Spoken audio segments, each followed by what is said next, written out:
And I tell people that I feel like producing is an act of service. Storytelling is an act of service. Not just doing the cool stuff and doing all of that. So I've seen what storytelling can do for people's lives, but I also realized throughout my career how much access we didn't have. I've created an accelerator program for women in media that I'm launching in March. Yep. So I'm going to take 5 women and they're going to choose a track. So producing, videography, whatever they choose. We'll do 6 weeks of learning about your business. We'll decide on a project. Well, I already decided on a project, y'all, because we're shooting real stuff, right? We're not students, real credits. Credits are currency, not just money. You have to have credits to show that you can do the job. Yep.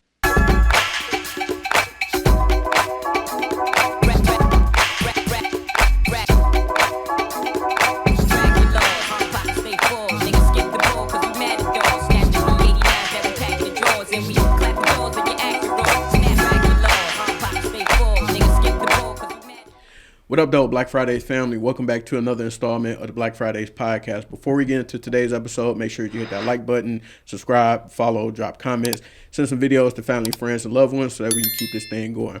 Now that I got that business out of the way, today I have somebody who is in here changing the landscape of media as we know it, Miss Rachel Simone, aka Producer Bae. How you doing today? What up, though? I'm doing good. I'm happy I finally made it to the official podcast. Hey, we appreciate you. I was like, nah, everybody else get on the show, but me. Don't do us like that. I've been seeing your interviews. I'm loving it too. I'm loving it. I love what you did, the lip bar, like all the stuff is going on. So keep going. We need you. So keep the community going. I appreciate that. Yeah. That's high praise coming from somebody who is literally seeing like every aspect of media and production, going from the newsroom, being an executive producer yourself. And where I wanted to start in terms of the interview was being able to ask you to talk about why it's very important for you and your mission with what you do with Production Bae and your company to be able to inform people about how they can break into the industry and the different pathways that they can,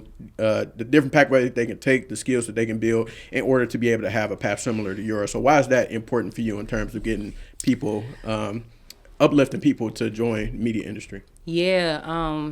So one, I've always been a person of service.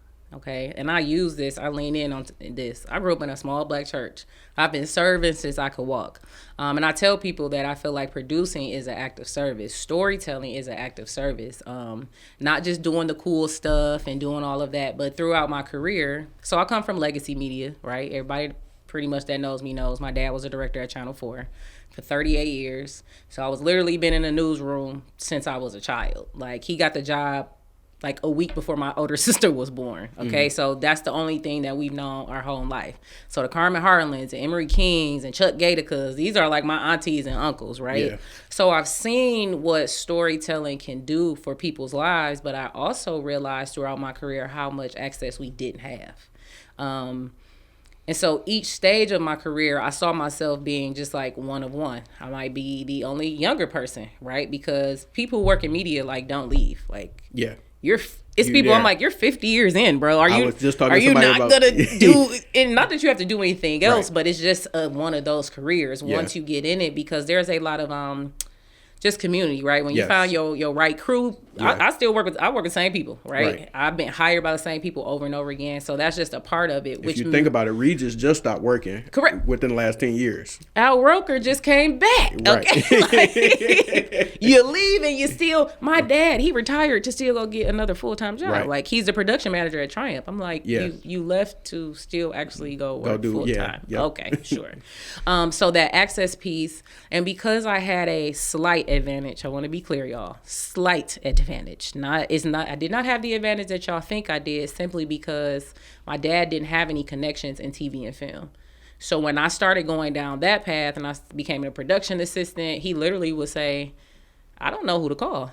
I've never worked on a set. And that he was strictly in local news. And even the gag is, after I did my internship at Channel 4, I applied for them 3 times and they didn't hire me. So that tells you enough right there.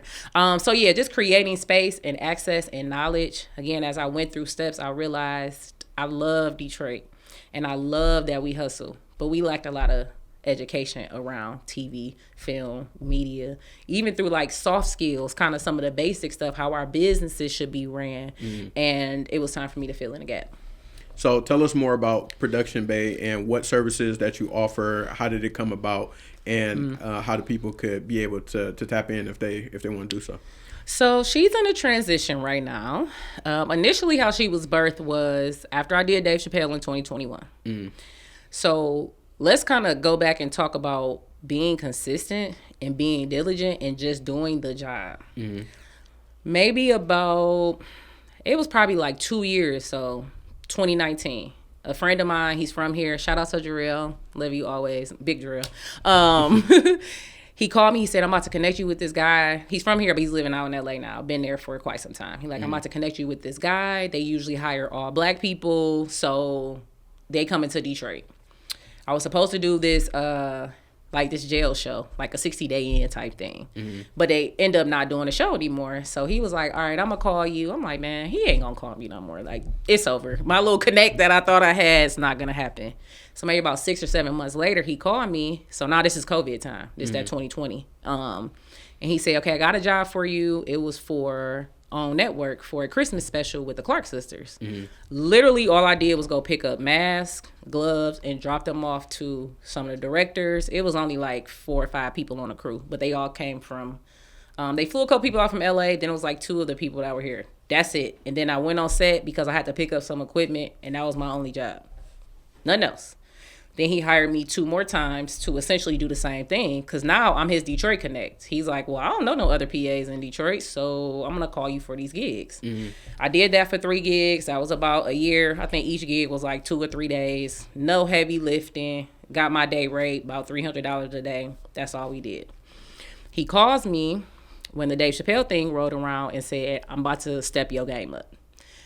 I need you to talk to the local production manager that's going to be there on site, because I need to make sure that y'all, gel together essentially and go do your thing.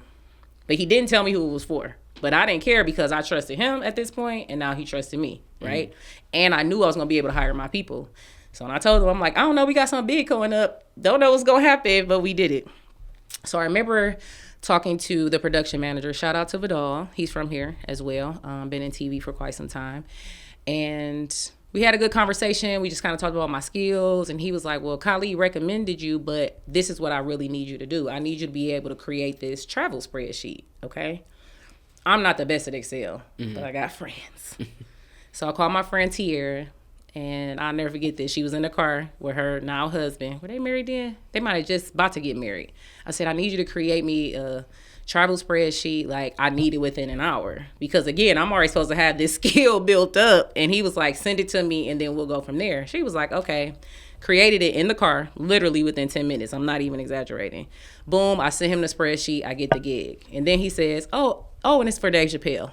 I'm like, what? So I called my crew. I had to hire security, had to hire catering, and I had to hire PAs. So our PAs were responsible for travel. We had to pick like 40 people up from the airport, get them down to Motor City. From Motor City, get them back and forth to the Fillmore. I had to handle like the COVID testing. I don't know if anybody was familiar with that show, because it was in the middle of COVID. We had to, thousands of people had to get COVID tests before they came in. So we were responsible for organizing that. It was a big learning curve for all of us, but I knew that the people I hired would support me, so we was going to be straight. And I was instructed to hire all black from Dave Chappelle's team and from Magic Lemonade. Shout out to Ricky Hughes, where I could. Okay. I was able to do that in every area except for catering, because all the black people I know didn't have their licenses. They didn't have a safe serve. They didn't have these things. So literally after our first day, I couldn't sleep. And then God was like, yeah, you about to start this company. Production Bae is going to happen because you need to teach your people how to get on.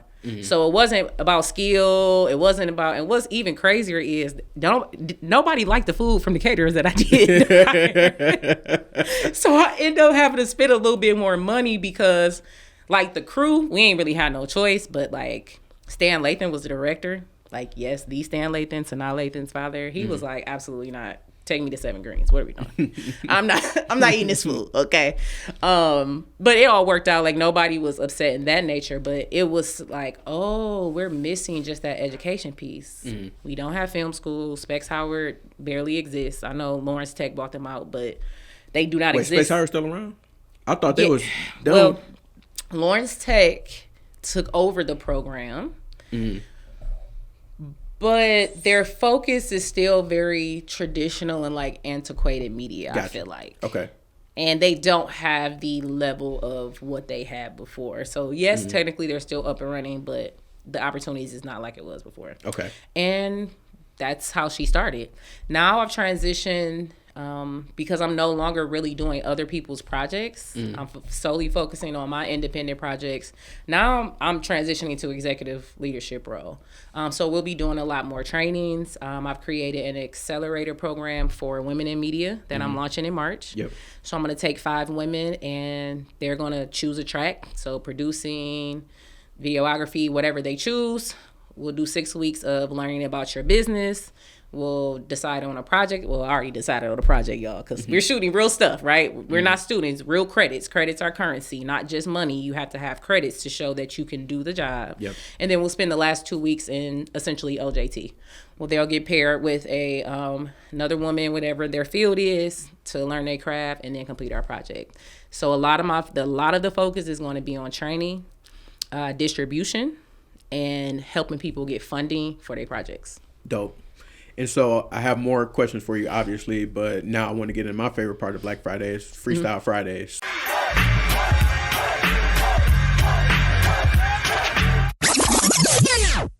So I ain't got to rap, do I? Yes, you do. Go ahead. No. Are you playing? Whenever you're ready. No. It's on you. Anyway, what's the question? Okay, sorry, I don't know his name, but I follow him. The guy that do all the Lions Chef rap. Geeks. Yeah. Oh man. Yeah, we can't do that. Yeah. I can't follow that up. No, sir. I mean, people. We didn't have poems. We didn't have people dance. We didn't have people. What else? Poems, dance. Freestyle. T-Barb did freestyle for us. Of course she did. Yeah. That's the soul T-Barb. Shout out to her. Like, of course she did. All right, so we're going to get into these rapid fire questions. So, okay. For you, what would you say is the best television show of all time? A Different World. I love that show. Man, I love that show, A Different World. Okay. I picked it up in the pandemic and started watching it from the beginning. And what they said was, I never understood because I was young. I was too young to really understand. But like that first season with Lisa Bonet versus what the show was after she left, 2 completely different shows. Right? Yeah, 2 completely different shows. I've just been recently watching it with my daughter. We've been on all the 90s shows, Martin, Living Single. Yep. Like, let's go back to the good stuff. Like, right. Yeah, we were just recently watching when like Dwayne and Whitley were together and she became the art curator and like all of that. Beautiful show. Yeah. I'm curious to see what they're going to do with the reboot. Okay. Reboots always scare me. I think some things just can't be redone. Need to be left alone. But we're going to see. Yeah. What would you say is your favorite piece of technology? I'm an old school girl. Pen and paper. Okay. I mean, that's technology. Pen and paper. But for real, yeah. Audio technology. It's just so much dope stuff that with sound and like audio that exists, you know, just even having a mini microphone that can be so powerful. Like any audio technology is like super dope to me. Yeah.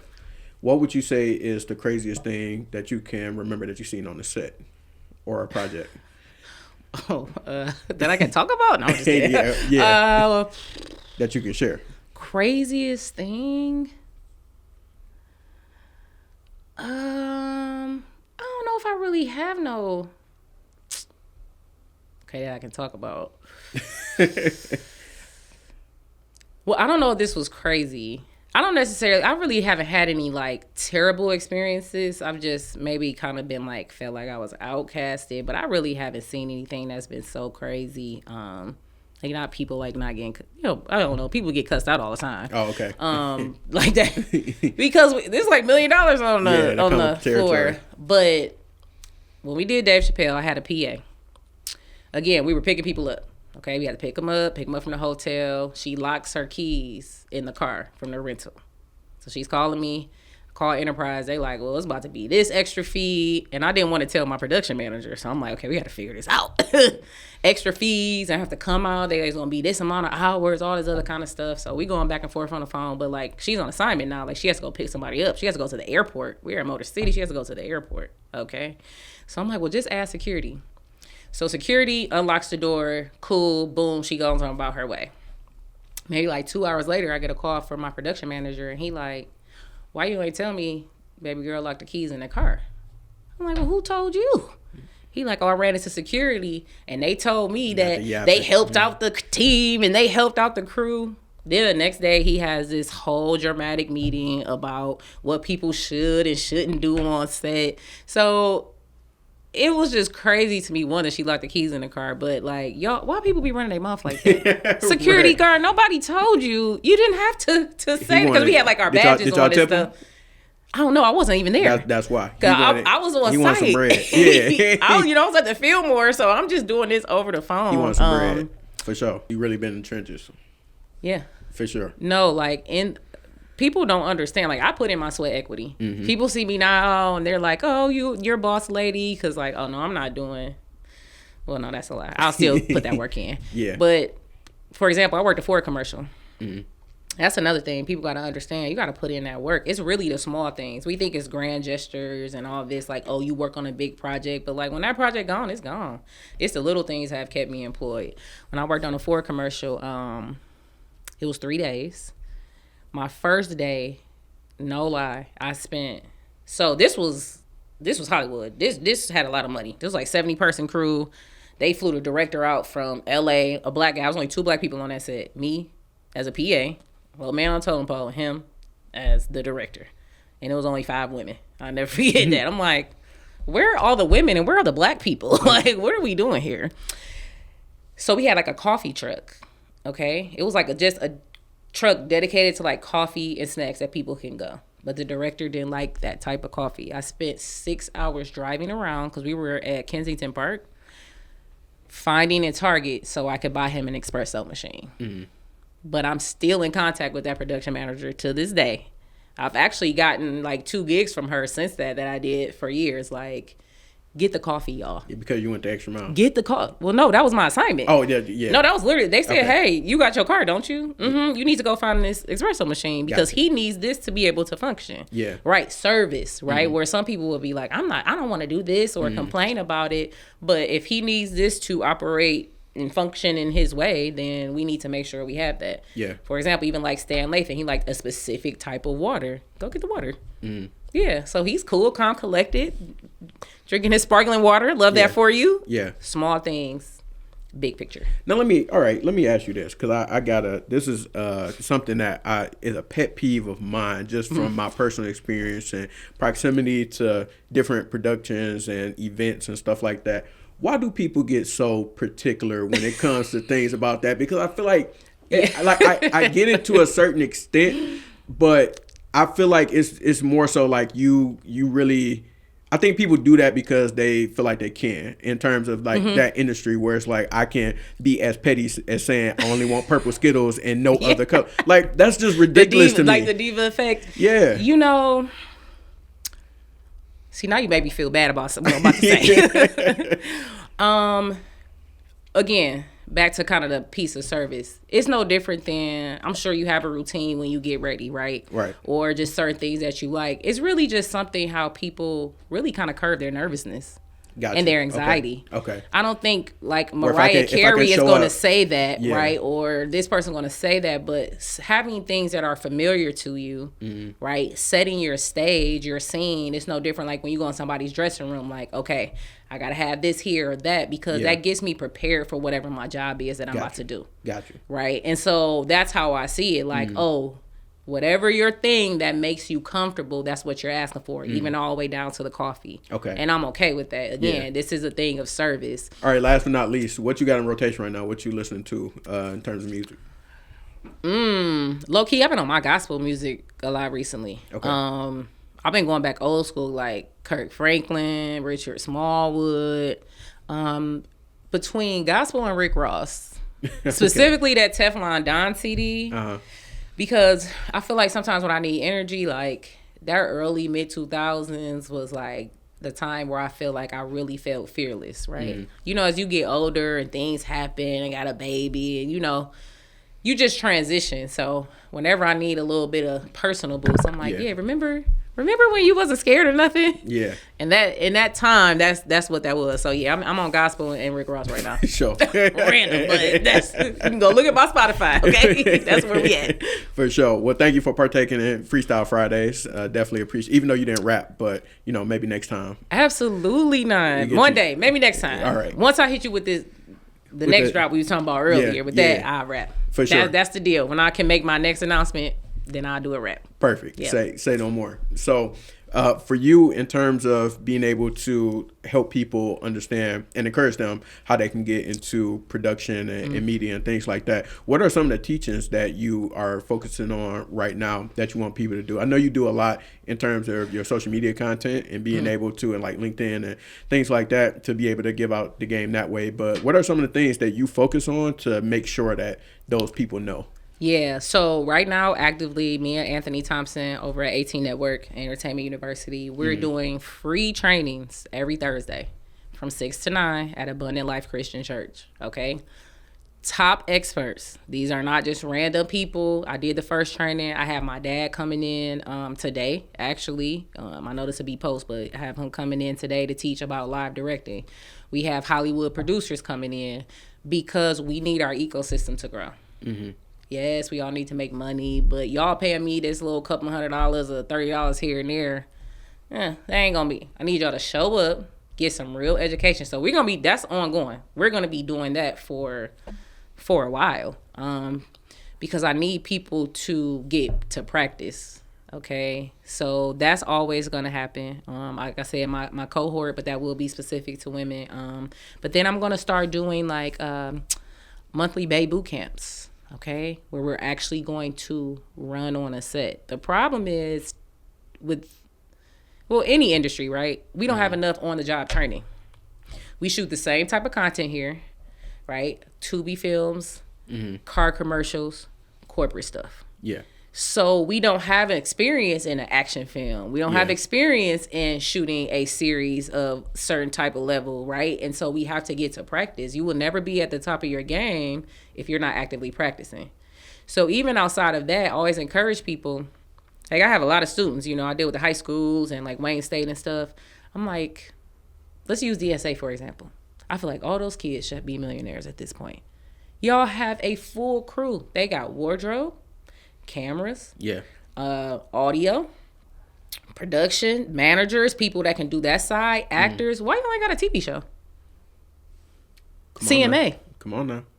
Communication and media arts. Why don't y'all make this make sense? So some of it is about just really thinking and connecting the dots. And I think Issa Rae said this once, like, work, and more people have been saying it, work laterally. We think going up is going to increase our career, and that's not true. If you're a producer, you have a friend that's an actor and a friend that's a videographer, why y'all not putting out content every week? But y'all want to put in the work. You still have to put in that work, but you need a product to make profit. So where you can, just start shooting so you can practice, so you can get yourself prepared for when that next opportunity comes, because it's Hollywood projects in and out of here all the time. Yeah.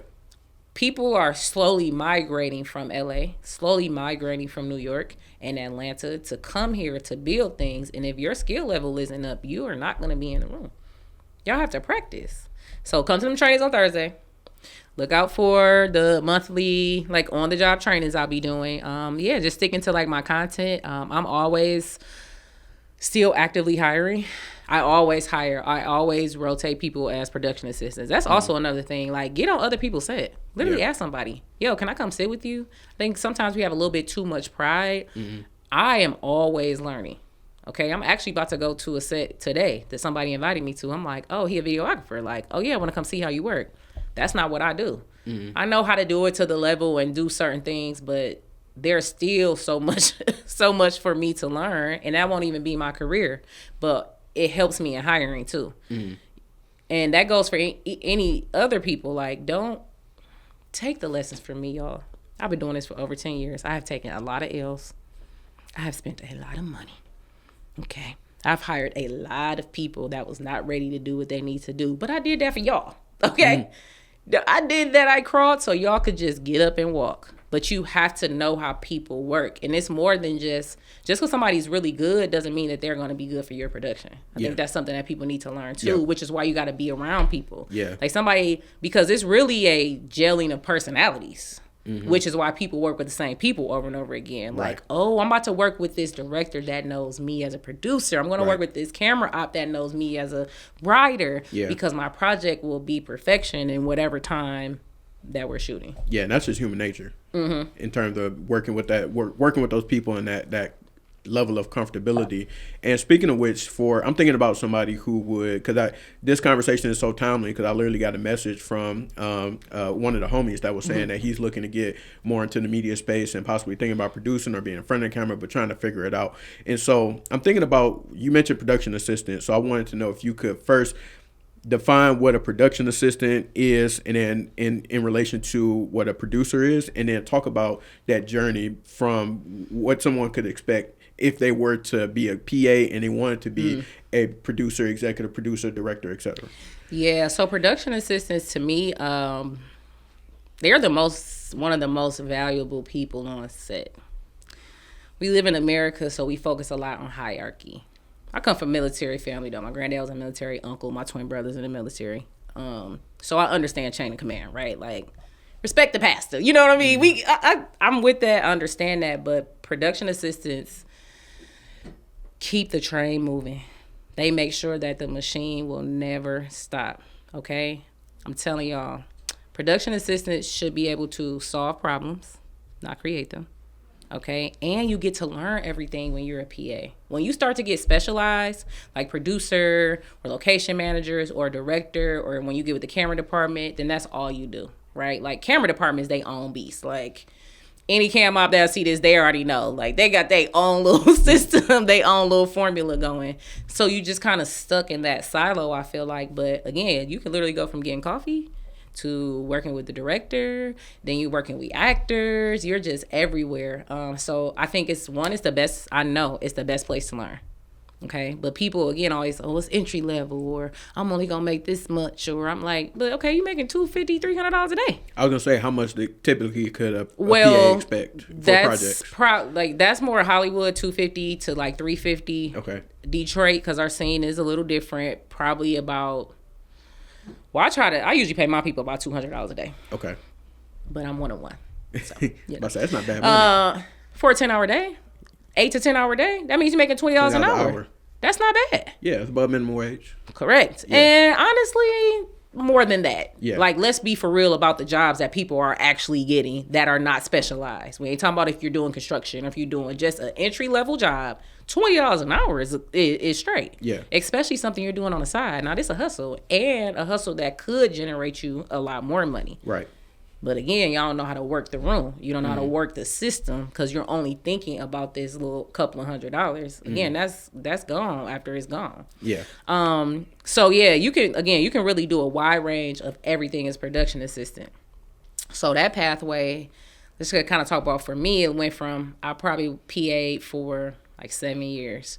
I did the Grand Prix. My first PA job was Tavis Smiley. These y'all young kids don't even know what Tavis Smiley is. Yeah, you throwing it back. I know, I'm aging myself, I feel like. But I got it through Wayne State. Okay. My shout out to Kim Piper Aiken. A lot of us at Wayne State would not be able to be in a position if it wasn't for her. She just recently retired in 2022. She ran Metro Arts. That's where we got real life experience. So shout out to her. So grateful. Thank you for everything. So she got me Tavis Smiley. Then I did the Grand Prix. Then I did a doctor show, Dr. Nandi. It's like an international doctor show, right? So being a PA just allows you to get on everything and then really figure out what you want to do. Like, okay, do I actually want to be a producer? Do I actually really want to be a director or assistant director? And it's so many more jobs besides being a producer or director. Yes, I'm a producer, but that's just happened. But like, y'all, go be a location managers. Go work in the group department, which they're like low-key electricians. Okay, make sure stuff don't blow up. They put the lights up. They do that. But they minimum making like minimum $500 a day. And really can go up to $750, $800, especially if they have equipment. Yeah. Right? Art department. Like, I pay people who work in the art department like $500-$600 a day to go build stuff. You have to think outside of the stuff that we just see on TV. So your pathway, so you'll be production assistant. Then I became a production coordinator. So a lot of it is really just in the name. So the production coordinator works directly with like the producer or production manager. And essentially what you do is make sure people know where to go. So you're going to send out call sheets. Okay. You're sending out call sheets, which is, how do I put this? It tells you who all going to be there. Mm-hmm. Okay. Yep. It gives you the list of where you're going to be at, where the nearest hospital is, what the weather's going to be, every crew member, every actor, their phone number, email. I'm going to tell y'all this secret, okay? I saved all of my call sheets from every project I ever worked and put everybody's information in a spreadsheet. And maybe every couple of months I follow up with them. Even now, like, hey, just seeing what you got going on. Not because I'm going to be working, because it creates my ecosystem. And they say, oh, I am coming to Detroit. I need 2 PAs. Cool, I got you. Anybody that's ever worked with me, no, I stay. You got someone on the floor? Yeah. Or the people that know, that's been in my ecosystem, every couple months they'll text me, hey, you got some work coming up? Because sometimes I be forgetting, like, oh yeah, I did work with you. So don't be scared to follow up. That's the other thing. So then I became a coordinator, and then that led to me being a production manager. So again, it's in the name. So this is about budgeting. And depending on the size of your production, you might have to send out the call sheets. You might have to do all of that. But get you a solid production coordinator. I promise you. That just makes your life easier. So manager, you really just worry about budget, making sure people signing their paperwork. Okay, giving them deal memos, which a deal memo is just a contract saying, okay, you're going to work as a videographer. You're going to make $400 a day. This is the project. We own the rights to this, all that type of stuff. And then to producer. So a producer is kind of encompass all of those things. Again, depending on the size of your production. Then you have like line producers, right, which are responsible for getting money, essentially. Like you need to go out and find this money, and then also budgeting that, like, okay, we running out of time. You said we can't afford an extra day, okay? So they kind of work closely with assistant directors. So for someone who was looking to, really, if you're like shooting content and stuff, you're already producing, right? You're already kind of putting your ideas together and you're doing that. And I really have a big focus on just being independent. I'm not talking nobody out of going to Hollywood. I still have Hollywood connects. I would still work on those projects. We know we want to bring that, but that's shifting. I just had a conversation earlier, and I think people need to commit to the process of doing the work so they can build their confidence up. I got that from Keon Clinton. I've been on his call, his just start for the next 30 days. And like day one, it was confidence comes after commitment. Okay, you got to do the work. I'm confident in my work because I've been doing this for 13 years. Right. I didn't just wake up and say, oh yeah, I'm an executive producer. No, I did the work. I built up my skills, and I'm like, oh, I can do this. So after I did Dave Chappelle, then I did Jessica Caramore. So I went from PA to production coordinator, production manager, literally within like a week. Yeah. Even with a skills gap, because it was like, okay, I can call people that can help me if I don't know how to do something. So you can't be afraid to move forward because you think you don't know something. And stop thinking that people who you look up to, we put people on a pedestal too much. We put companies, we put people, we put all of that on a pedestal too much. Stop thinking that they're better than you because all they simply did was put in the work. We always say, and yes, there's nepotism and all that, but like in real life, that's a small amount of people. Cream, that's like what they say, cream gonna rise to the top. Like if you really like that, yeah. There has not been one person, for real. I ain't gonna say it's not been one person, but like people that have been in my ecosystem, not like my friends and my family, nobody ever believed in the work that I was gonna do. At every project, they be like, dang, how you do that? Cause I just did it. Yeah. You know what I'm saying? Like, I'm not afraid to, for every yes I've got 100 no's. You know how many times people tell me no, you can't do this. No, I'm not gonna give you the chance to do it. So I just did it on my own. You know, even even at the auto show, you know, keeping in Detroit, we just recently did this our second year doing an auto show as an independent Black-owned media company. Okay, tell us what Keeping Detroit is. If people haven't heard about it. Keeping in Detroit is a news, community, and culture show. For us, by us. Yes, it will go national and global, but we went back and forth for a while about putting Detroit in the name, right? Because again, it's always fear behind it. Are people going to want to sit on our show if we just keep it Detroit, yes, that's exactly what they're going to do, because we have global personalities in storytelling and skills. Right. So again, we focus on news, community, and culture. We're actually about to ramp up a lot more community-based stories that we're doing, especially with everything that's happening with media. Like USA Today just bought the Free Press. Yeah. Okay, so now the Free Press or the Detroit News, whatever, because they were already make this make sense, which means that content is going to be very niche. It's going to be, and it ain't going to be about us most of the time. Right. So it's a good space for independent media and independent creators to tell our own story. You always say, oh, these are stories they don't want to tell. We telling those stories. Your grandma got the best pies? Call me.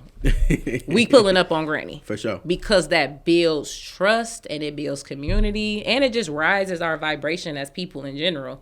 So we can we want to flip that script on what media is and like just the stories we telling and really bring a lot of positive stuff. And we still gonna do the national stuff. We still gonna do the auto show. We still gonna, get the big entertainers because that's cool too. But we're about the people, so come see us. For sure.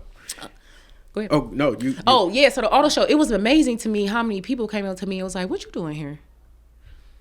Y'all know exactly what I'm doing here. Here to produce. But again, because people have not committed to the process and done the work, it's so hard for them to be like, well, you ain't here with 2-4 the Chronicle and you still get to do what you love. You still get to come and be in the room like, yes, y'all, you can do this. This is not by chance. This is work that I have put in. Real evidence of things that I have done. Like nobody gave me anything because they didn't think I belonged. And hell, neither do y'all, obviously. I was low-key offended. I'm like, okay, I need to put my story out there a little bit more. I need y'all to understand the long journey of, I've been doing this since 2013. Yeah. Not since 3 months ago. The internet got people confused, thinking, even y'all favorite, all the Drewskis and all them, they've been doing this for 10, 15 years. They are not new to this. Right. Y'all just got new to them. Go back and search them and see that YouTube video, the Kev's on stage that he put in 2009, right? Like, no, people been putting in work. You just refuse to see that that's what they've been doing. Absolutely. And could you talk to me about, so being an executive producer and piloting your own projects, what is that process typically like? And could you paint the picture for us what that's like for people who have ambitions of, let's say they've been putting in a little bit of work and maybe they're in the media space, they act, they want to get behind the camera, whatever the case may be. But if I want to pilot my own project, like what's the Rachel Simone pathway and approach to that? You need some money. No, I'm just kidding. You do. Well, you do. At least a little bit, a few dollars. You do. Yeah. And you got to use your social capital. I'll use my documentary as an example right now. You did a documentary? I'm editing right now. I'm about to submit it to American Black Film Festival. Come on now. Yes, come on. Yes. So shout out to my crew, GQ, Dave, Justin, Jasmine. Yes, I ain't leave nobody out. Abriana, she came out last day. Thank y'all, because they showed me love on that price. But again, when you build relationships, and I'm still at like 10K. So me and my, it's a sports documentary.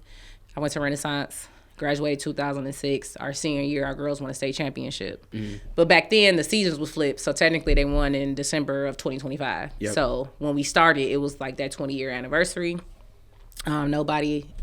Renaissance has not won a state championship since then. Just putting that out there. I mean, and it'd be like that. Yeah, Detroit got a lot of sports history, so this is kind of my foundation for that. But those relationships, I remember when I ran into Justin, and I'm like, look, this is what I'm trying to do, and he was like, oh, I'm bringing the whole squad with me. We got you, right? And they have definitely, even outside of the price, just put in so much effort and just love into the project. Because it's really a mutual respect. Though, if you want to EP and do your own stuff, the relationships you build are going to be so important. And you do need a little bit of money. That's just facts. Right. But I tell people, think outside the box. Okay. This is my approach. Everybody is going for the same creator funds, for the same this, the same that. I said, okay, who can we talk to that's not in the entertainment space but want to get into it? Reached out to a couple of people. Oh, yeah, they interested. They never did nothing with TV. Doctors, lawyers, business professionals. See, because now I get to teach them something. Now they get to come on set with me. They get to learn. They about to see their name as executive producer on there. Basically, executive producer is who pay the money. Okay, let's just keep that is where it's at. And you, depending on who you are and where you at, like some EPs are like, I don't want to be hands-on. Right. Here go the money. I trust you. Yeah. Go do your thing, right? But because I'm serving as two roles, right, I'm actually still producing and all of that. Again, because when you're independent, I mean, I love having a full crew. I can't afford that right now, though. But when you can get every single crew member and do all that, you'll get there at some point, or maybe not, because I think TV is shifting. Like, ain't nobody doing the budgets like that no more, not even Hollywood. Yeah. Too much money. We don't even know what's going to happen. So think outside the box. Who's your family and friends that can give you $500 here, right? $1,000 there. We be going like, hey, give me $100,000. Right. This your first project. Slow down. I don't even know what this project is gonna do. Right. Okay. Now, if you've already built up some capital, right? Let's say you got a good social media running, you got a lot of followers, you get a lot of views. You might be able to kind of leverage that. Like, look what I've done based off this, okay? So I need a little bit more money so I can hire the camera person, I can do all of that. Right. But think outside the box and go for smaller amounts. Give people like incentives. Like coming on set is a big incentive for people. It seems like small, but you have to realize like, oh, a lot of people ain't never been on set. Being like, hey, you gave me $500, come spend the day with me. And then maybe they get to meet some cool people. Maybe you working with some people that they want to meet, or just being in that environment just changes people. Yeah. So giving people that, like, credits are incentives.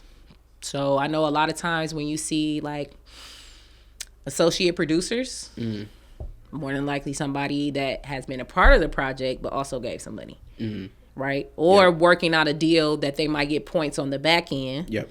Right. And what are points for people? Percentage, residual. Okay. You'll get like, so 1.1%, 2.2%. Just residuals on the back end when the film start making money. And then they be associate producer, right?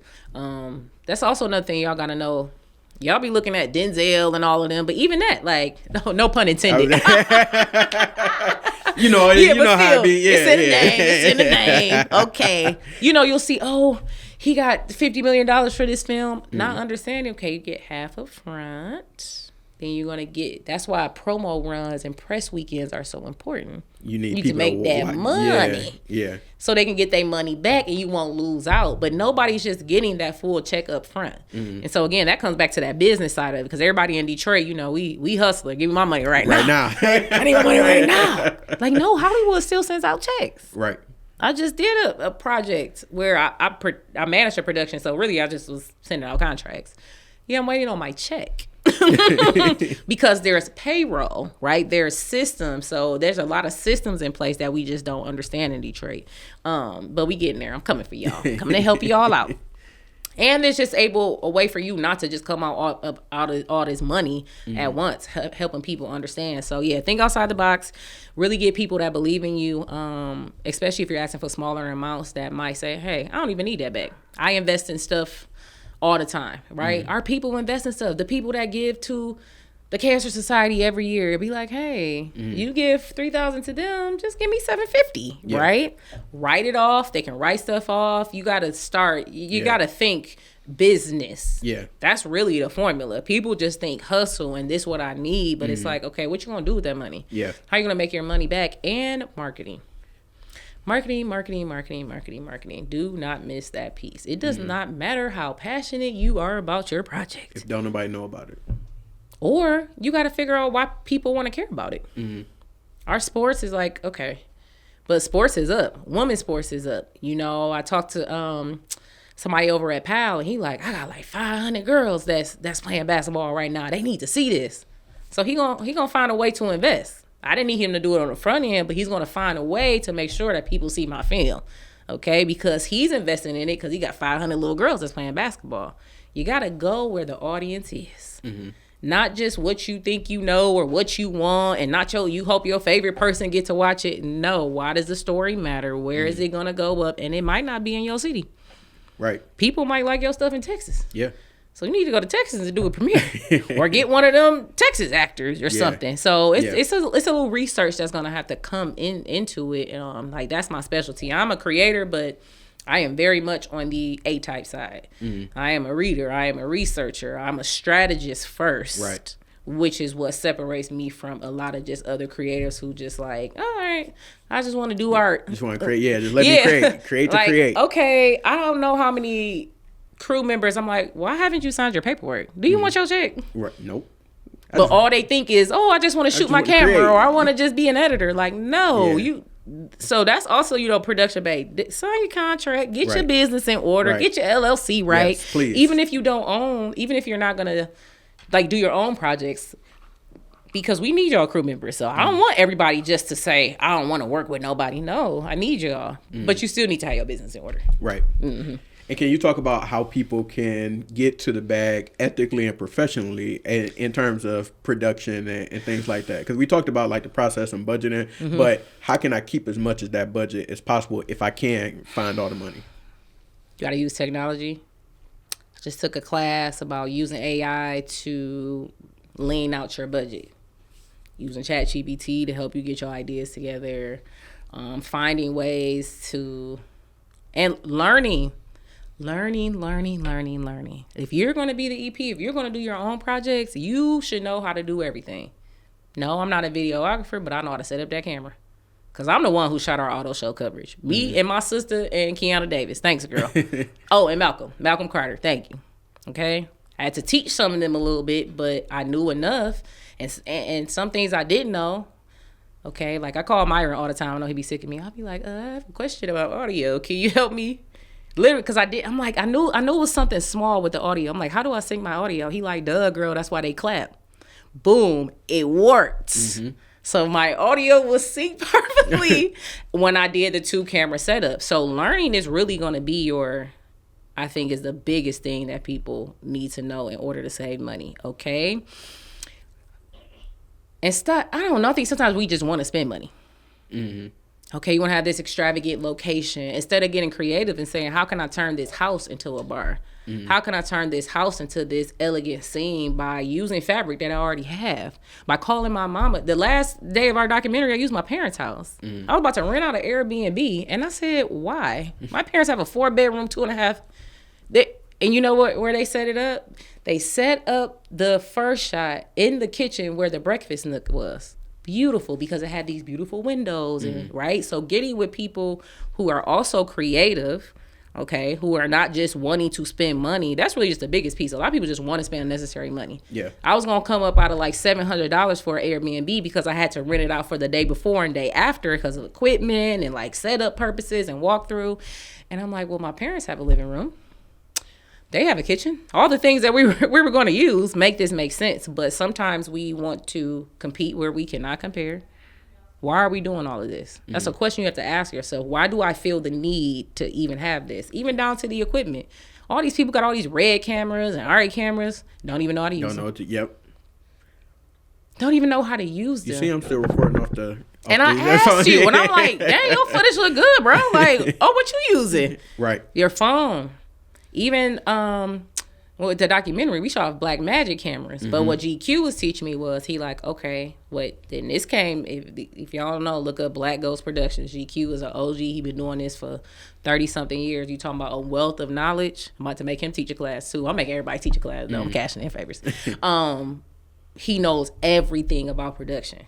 He said invest in lenses, invest in lighting, okay? They operating off of a $1,600 camera essentially compared to people who bought a $40,000 camera, and the footage is crazy. People didn't even know, and he shoot a lot of international film. He do all type of stuff. He really big business, okay? And he was telling us a story about, he shot something over in Canada, and as a second AD or second something, whatever. Basically, they do like B-roll and all of that. Yep. They couldn't believe he was shooting off of Black Magic. They could not believe he was shooting off that. Like, yes, you got to understand the technology that you have. Going bigger does not mean it's going to be better. Got to understand that. Stop just trying to keep up with the Joneses. I'm going to say it again about the red cameras because there's a lot of y'all in this city that got them cameras. I don't even know what that is. You don't need to know. Okay.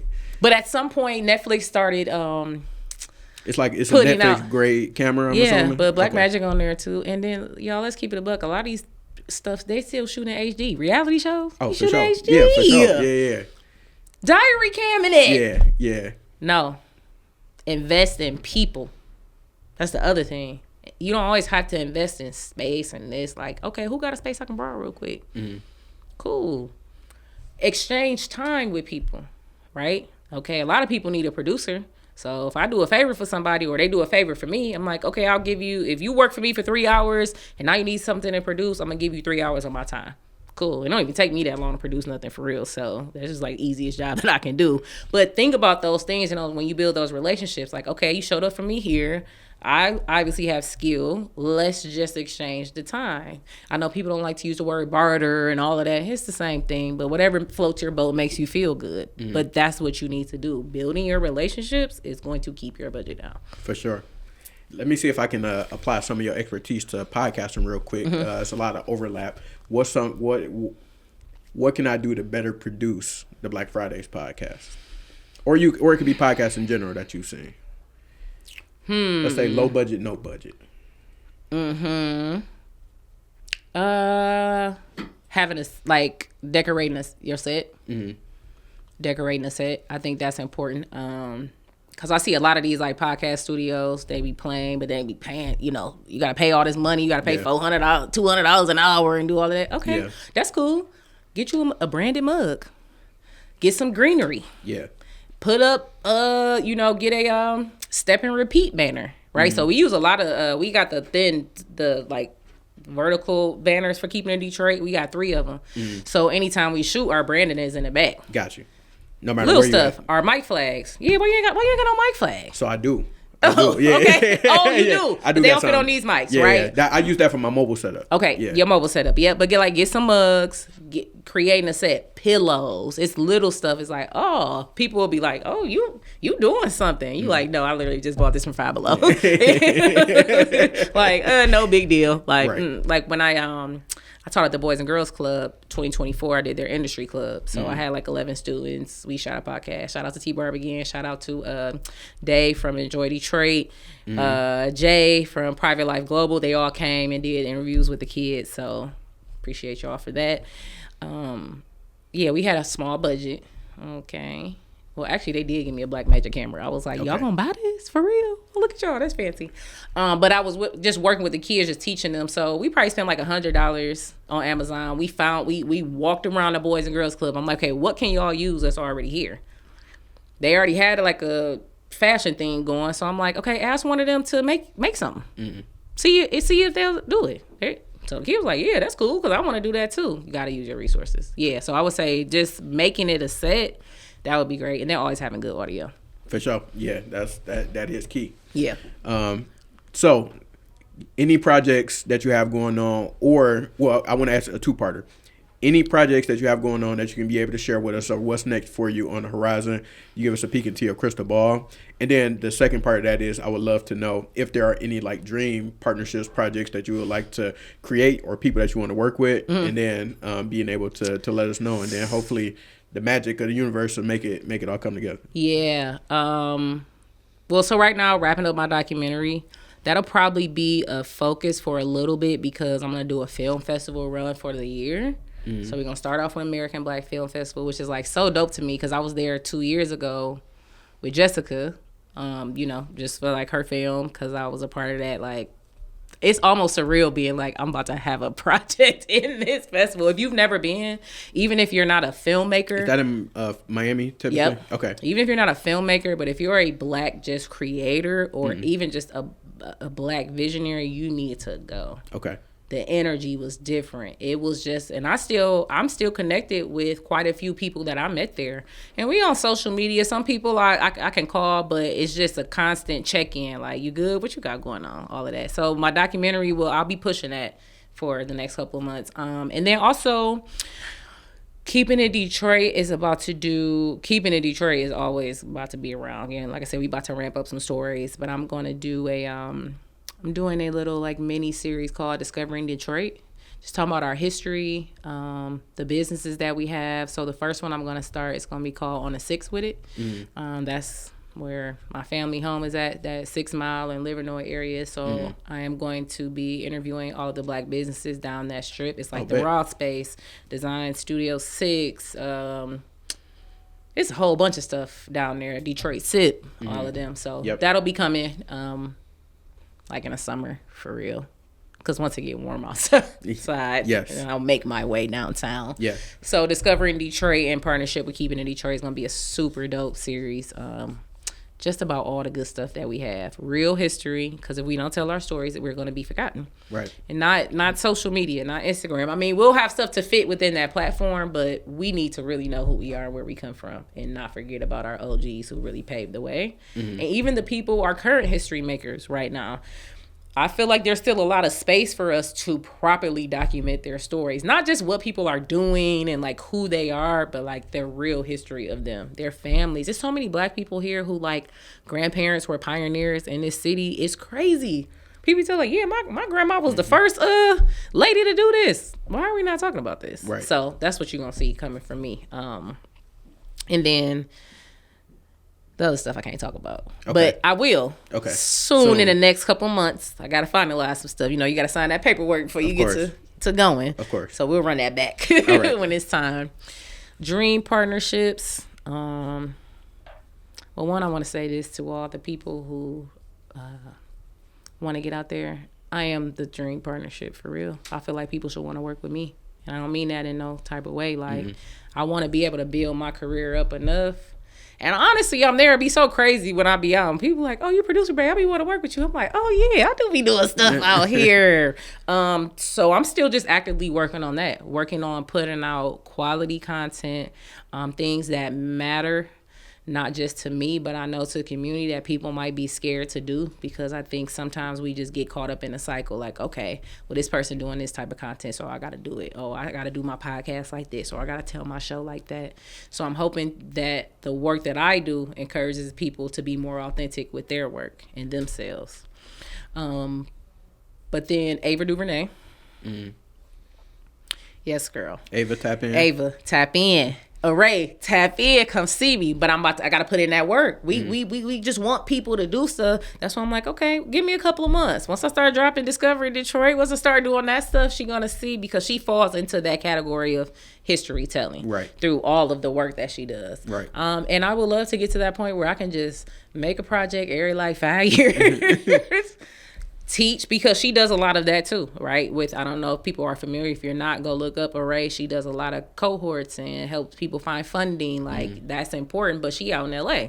That's not really accessible to us here. So I have, you know, in my head, she's one of my mentors, okay? You can have mentors that you just have to follow what they're doing. Right. We think people always have to physically be there for us. Like, no, look at the example. Okay, cool. This is a pathway that I want to take. How did she do that, right? What are some of the things that she did to like build that community to make sure that people had access? Because we don't have access to stuff in LA. Let's be clear. Yeah. So Ava DuVernay and who else? That's all I can think about right now. Okay. And really just people in the city for real. Like, I would be happy when everybody can really connect and make it make sense. But this does not mean that everybody works together. This doesn't mean that every project is this, but the pipeline is right. That we have real jobs. That's really my focus for real. Like, starving artists, that's stupid, y'all. Who told us that was a thing? Why do we want to be starving artists? Why do we want to be poor in our artistry? I mean, that's something we go, yeah, I'm a starving artist. I want to, no, thank you. Look at what Lena Waithe has done with The Chi. 90% of that cast is from there. Right. Same thing with The Crew. That's my dream. Oh, yeah, we got our people to work. That's the dream I'm on. Content is content. That's going to come. We've proven that we can do that. But we don't have no workforce. We don't have no ecosystem. And then our people are still leaving. Look at the Tupi scene. You see Sierra Angelia, I hope that's how she pronounced it. DeJuan Ford, Crystal the Dow, Denzel. They in Atlanta. You see? I'm like, if people paying attention, they coming back and forth. But Crystal the Dow low-key been doing work in Atlanta for the last year. I just seen, Denzel post something. He just did something with BET. Yeah. Because, the movement is there, but it's still not what it could be. Because we're not connected in line. So that's my goal. That's my dream. Love that. Well, Rachel, we appreciate you coming on the podcast, dropping some gems on us, and giving us a peek behind the scenes when it comes to media and production. And I love the work that you're doing, the intentionality that you have to be able to teach people and being able to set up some systems to get people into the ecosystem, because we definitely need more of that. We need that money. Yeah. We need to be able to hire our people. And let's do it together. Yes. Yeah. You don't know how good it feels to write checks for your people. Right. I mean, I know I'm still out a lot of money, but still, like, it hit different being like, yo, like, because Justin, my DP for a documentary, we went to high school together. And knowing him for 20 years. Yeah, I just paid you, bro. Some good, decent money, too. Right. I know it could have been more, but, like, y'all. So, yeah, thank you for having me. Of course. Well, yeah, let's get to work. For sure. I'm here for it. For sure. Everybody watching, listening, we're going to tap in with y'all soon. Peace.